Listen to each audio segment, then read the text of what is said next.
नमस्कार दोस्तों, आप सभी का मेरे चैनल पर एक बार फिर से स्वागत है। आज मैं आपको बताऊंगी हरियाली तीज की व्रत कथा।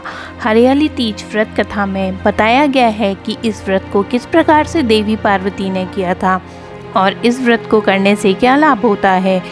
देवी पार्वती को हरियाली तीज व्रत से ही भगवान शिव जी किस प्रकार प्रतीक के रूप में प्राप्त हुए थे, तो जानेंगे।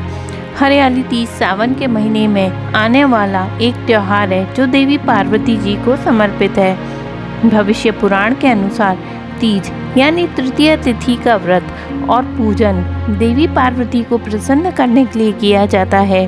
पुराणों के अनुसार चंद्रमा की 27 पत्नी हैं और इन सभी में चंद्रमा रोहिणी को सबसे अधिक प्रेम करते हैं। पुराण के अनुसार रोहिणी ने भी यही व्रत किया था, जिससे रोहिणी को पति के रूप में चंद्रमा मिले थे। सावन के मास में जो कुंवारी कन्याएं और सुहागिन स्त्री यह तीज की कथा सुनती हैं और व्रत रखती हैं, देवी पार्वती और भगवान शिव की पूजा करती हैं, उन्हें मनोकूल जीवन साथी की प्राप्ति होती है और सुहाग की उम्र भी लंबी होती है। इस संदर्भ में पुराण में कथा है कि देवी पार्वती और भगवान शिव ने हरियाली तीज को किस प्रकार कन्याओं के लिए विवाह और वैवाहिक जीवन में प्रेम और आनंद पाने का व्रत बनाया है। देवी पार्वती अपने पूर्व जन्म में दक्ष प्रजापति की पुत्री सती थी। उस समय दक्ष प्रजापति के विरोध में इच्छा विरुद्ध जाकर देवी सती ने महादेव से विवाह किया था। दक्ष प्रजापति भगवान विष्णु से देवी सती का विवाह कराना चाहते थे, लेकिन देवी सती भगवान शिव को अपना पति मान चुकी थी।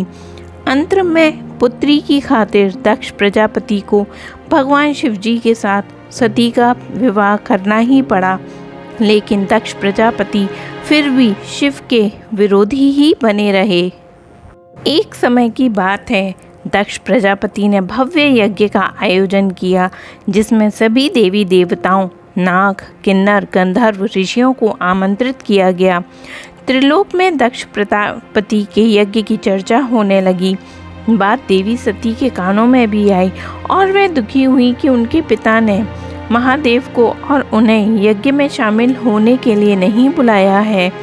इस बात से देवी सती को बहुत दुख हुआ और वह फिर भी बिना बुलाए पिता के यज्ञ में जाने की जिद करने लगी। तब महादेव ने देवी सती से कहा कि देवी, बिना बुलाए पिता के घर जाने से भी मान सम्मान की हानि होती है, इसीलिए मेरी बात मानो, तुम मत जाओ। लेकिन देवी सती अपनी जिद में शिव जी की बात को मानने के लिए तैयार नहीं हुई और तब शिव जी से कहने लगी, भले आप ना जाएं, लेकिन मैं अपने पिता के यज्ञ में ज़रूर जाऊंगी। वह शिव की आज्ञा के बिना अपने पिता के यहाँ चली गईं। दक्ष प्रजापति ने जब देवी सती को बिना बुलाए आए देखा तो देवी सती और महादेव का बहुत ही अपमान किया। उस समय देवी सती को महादेव की बातों को स्मरण में आया और वह अपनी भूल पर प्रायश्चित करने लगी। सती ने कहा कि महादेव के मना करने पर भी मैं यहाँ आई और मेरे कारण मेरे पति का अपमान हुआ, अतः मैं क्या मुँह कर लेकर उनके समक्ष जाऊँ। दुखी और क्रोधित होकर सती उसी समय पिता के यज्ञ कुंड में शिव का ध्यान करते हुए कूद गई और सती हो गई। और दूसरी तरफ देवी सती के अग्नि कुंड में देह त्याग की सूचना मिलते ही भगवान शिव जी अत्यंत क्रोधित होकर वीरभद्र को प्रकट किया, जिसने दक्ष प्रजापति के यज्ञ को नष्ट कर दिया। इसके बाद शिव जी घोर साधना में लीन हो गए। उधर देवी सती को भगवान शिव की आज्ञा का उल्लंघन करने का दंड भी मिला। उनका कई जन्म होता रहा।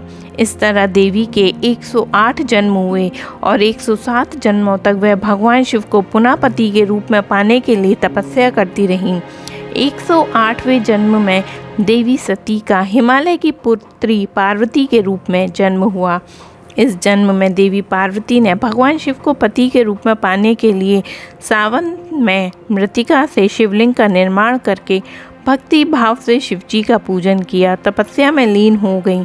देवी पार्वती की तपस्या में अंत में प्रसन्न होकर हरियाली तीज पर भगवान शिव जी प्रकट हुए। देवी पार्वती को वरदान किया कि तुम मेरी अर्धांगिनी बनोगी। और इस तरह देवी हरियाली तीज के दिन देवी पार्वती को भगवान शिव से मनोकूलन वर प्राप्ति का वरदान मिला।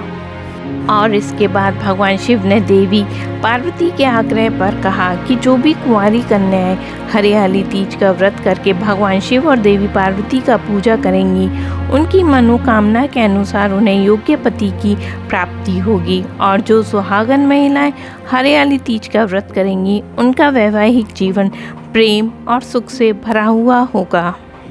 और इस तरह से हरियाली तीज की व्रत कथा यहाँ पर समाप्त होती है। आप सभी का दिन मंगलमय और शुभ हो। भगवान शिव की कृपा आप पर बनी रहे।